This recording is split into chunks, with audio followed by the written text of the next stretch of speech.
Well, while I'm here, for those that are interested, I did leave some flyers up front. One is how to attract birds, not bears, and the other one is living in bear country. Feel free to grab one on your way out, or if you haven't. And we're waiting on the machine to warm up there. So hope I won't say I have all your answers. So, anyways, for the few of you in here know me. My name's Scott Harris. I'm the Wildlife Conflict Specialist for Grays Harbor, Pacific County, West Clallam, and West Jefferson counties. So I cover a large area. I'm also the private land supervisor for the whole region. So I add a few more counties to that.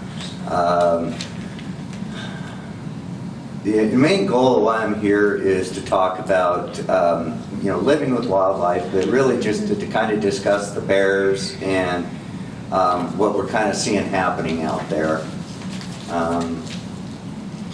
We can go on to the next slide. Back up one. One thing I want to make people aware of is how I approach ocean shores is I fully really understand that ocean shores is unique. It's when I first started dealing with conflict in the area, I dealt with it for years from agricultural and stuff. Ocean shores took a little educating on to me to kind of just realize it's a different area, it's a unique community and location. So a lot of times I'm making decisions kind of based on the respect for the community and how I feel the community wants me to move on directions. And then sometimes I just have to do things my way. Go ahead, next slide. So ocean shores really, just going based on the reports, kind of social media. For the last few years, we've just had, our main bears in town has been the sow with the cubs. She had the 3 cubs, and then there's one larger boar in the area. And then we always have roaming bears. It's had some natural forage failures. In 2021 and 2022, they're causing bears to search for more forage. And they're gonna end up in ocean shores. It's just if you look at the location of it, you're right there, ground zero. Go ahead to the next slide, please. So one thing I'm going to add before I talk about the slide is I'm not planning on going into bear biology just because of the matter. We don't have all night for that, and it's actually a real fun topic. But just kind of hit the nuts and bolts, and then I can always come back another time. So the most common complaints that I have is, I'm saying not just garbage, I'm saying unsecured garbage. Bird feeders and hummingbird feeders. And to me, a bird feeder is a bird feeder. In ocean shores, I'm finding it isn't. So from now on, when I refer to bird feeder, I'm talking about both, because I'll end up talking to people and it's like, we have any bird feeders? Well, no, I just have hummingbird feeders. And it's like, okay, but they're kind of the same. And then fear and misunderstanding, because some people just, I get it, bears are carnivore, they got a bad rep. They're really not that dangerous so long as you don't try and wrestle one or take a selfie with it. And you got the misunderstandings, from some people, they kind of think they're a pet. No, they're a wild animal.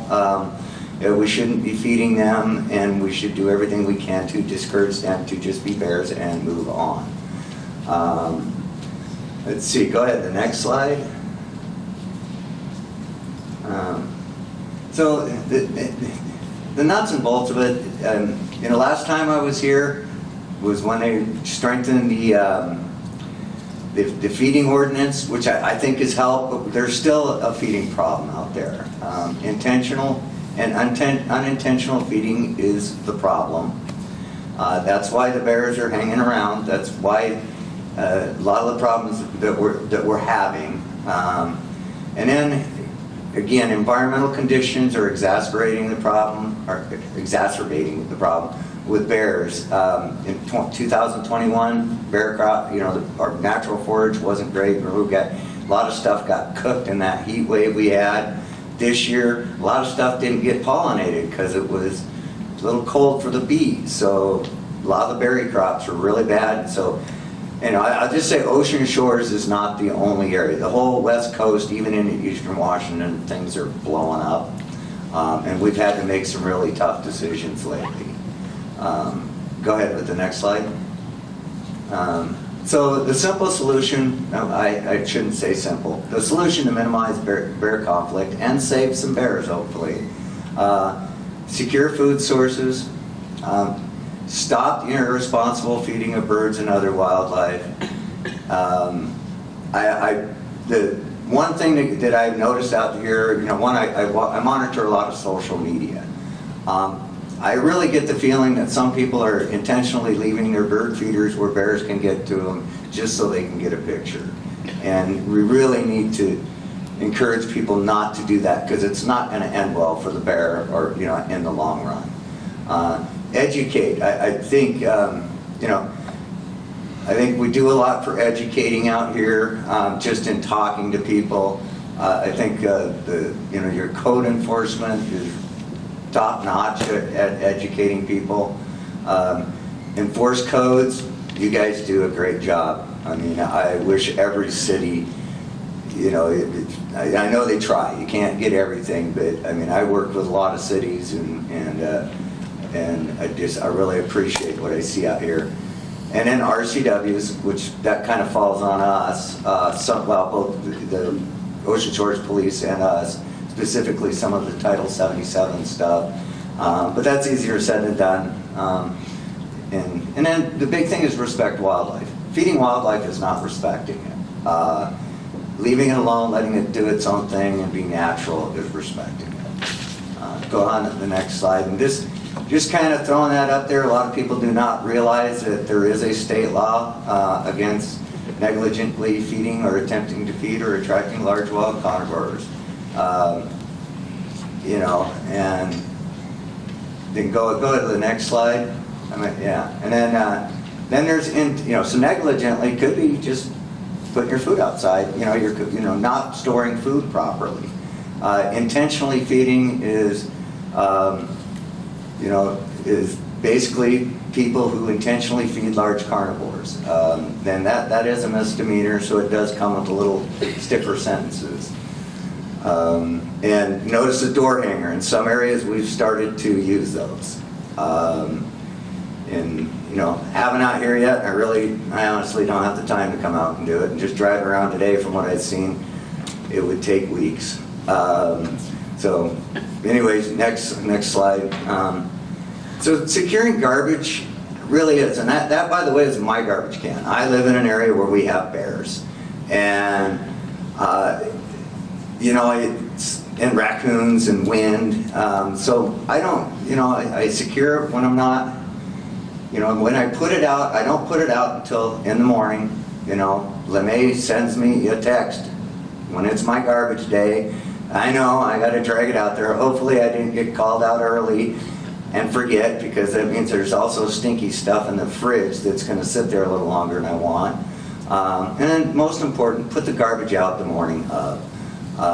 And it is a frustration to me that the garbage companies still are telling people to do that. Really, you put them out the night before, the bear learns that behavior.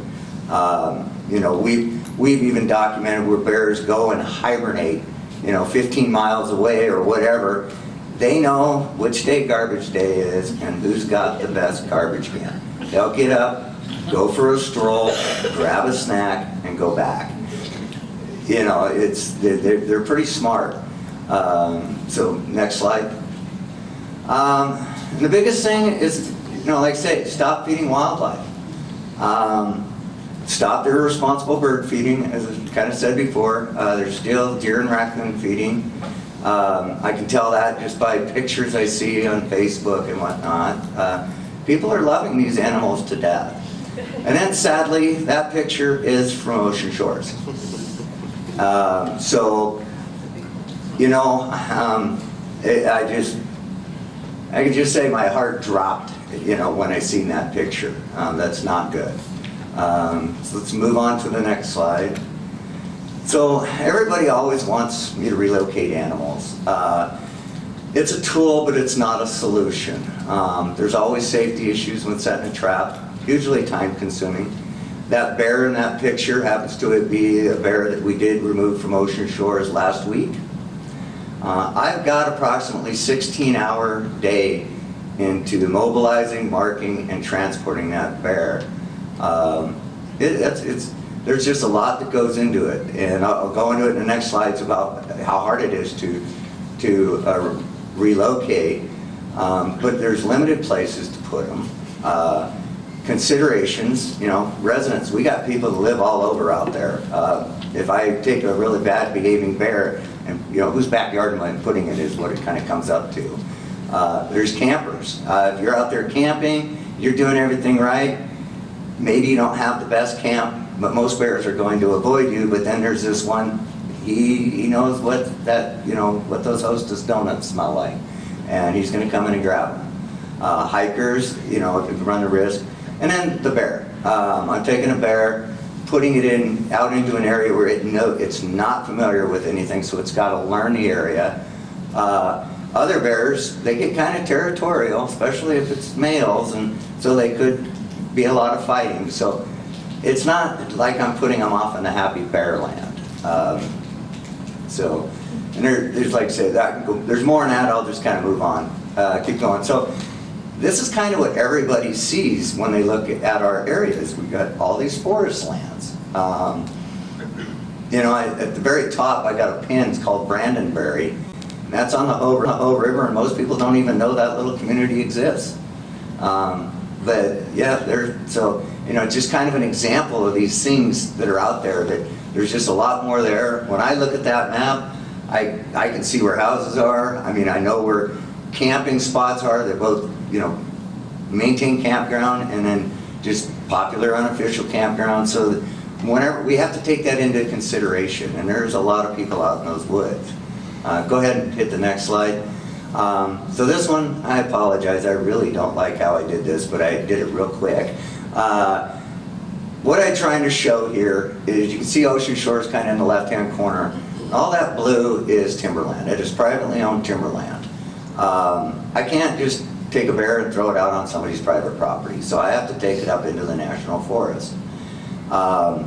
Keep in mind, I have a counterpart that's sometimes shuffling bears around, so I don't have free rein to go wherever because we don't want to saturate the area. I'm actually have relocated more bears this year. Well, actually, so 2 from Ocean Shores, which usually I don't do 2 bears an entire year, and I'm at 5 bears this year. So I'm worried about saturation now because there's full component of bears, and berry crops are horrible. So normally I'll dump them off into a spot where I know there's good food, and they're not going to pass up a blueberry when they walk by it. And so you'll notice the 2 yellow donuts on there. Those are kind of my 2 dump spots. I kind of spread them around. But I'm using kind of yellow because I'm at that caution level. I can't just be trucking bear after bear up there. And you'll see the kind of the red donut with the line through it. That's the Matheny, and I'm not going to put anything in there because you see the little red star there. Well, the first time in 20 years, the national park is having a bear problem. Same problem everybody else is. The berry crops aren't great. The bears hopping, they've got, I was actually just sending an email to them. Normally they have backcountry problems, so if that's it, they just shut it down. I said, okay, well, just let it go. But these are inholders. And the biggest catalyst of that started last year were, just I guess for something to give thought about was Airbnbs and how they stored the garbage versus the locals weren't great, the Airbnbs were horrible. And low food, low berry crops, and the bear found it. Well, now, it's kind of been, I don't know how that one's going to end. I'm not, because normally I'll take a bear or 2 into the Matheny if I need to, and then kind of call it good. The old days, we just trucked bears off. Now, if I touch a bear, it gets marked. So if it shows up, we know whether it's a reoffender or not. And I got a good record of not having too many, but I've had them. I had one go 32 miles, and by the time it made it that 32 miles, it was over time. It had lost significant weight and immediately set to damaging stuff. So he went from really not doing too much damage to getting thrown out in the real world and then coming in and breaking into buildings. So he was, so there's always these risks when we're relocating. Go ahead, the next slide. So, one thing is when we have to trap, I just want to make it very clear, that euthanasia is always on the table. It's there again, and then of course if I have a bear that's being fed, I can't just take that bear and haul it away someplace. So I really, this guy I'm just kind of monitoring to see what's going on right now. And what we're facing this year with the forage crops being so bad is probably, if we have to set a trap, we most likely will just euthanize. Unless there's like a special circumstance. And unfortunately, the Long Beach area, I don't think we don't have the level of problem that Long Beach have, but we've had to euthanize some down there because of an ongoing feeding issue that didn't seem, we prove it in court, person gets fined, they keep feeding, so. And I have to admit, on the 2 bears I relocated this year, the first one, there was a bigger one that it was just outside of the city. I was really hesitant on relocating him, but I've always kind of, that trap actually, one of the officers said, the one I set in town, I made it clear my goal was to try and get the little guy that was running around, because he was pretty good. Well, I thought a good candidate for relocating.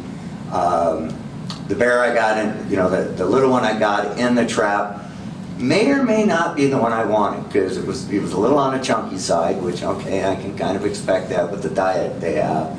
But based on his teeth, it's like maybe 2.5, which would put him a little older than what I thought he was.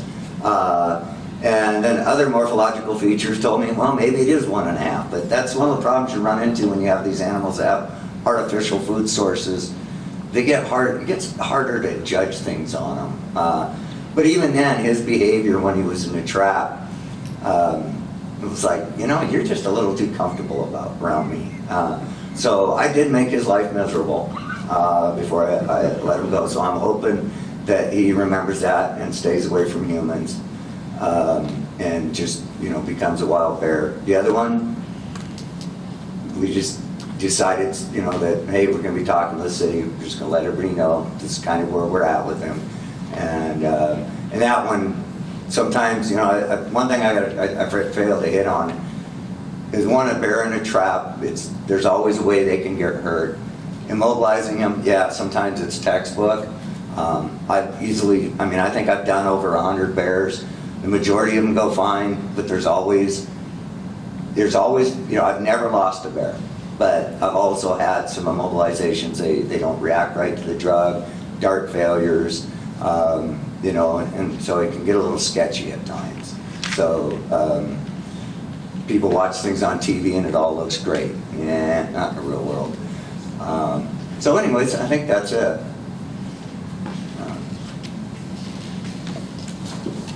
Did we pick up an extra slide, or go ahead and move forward one?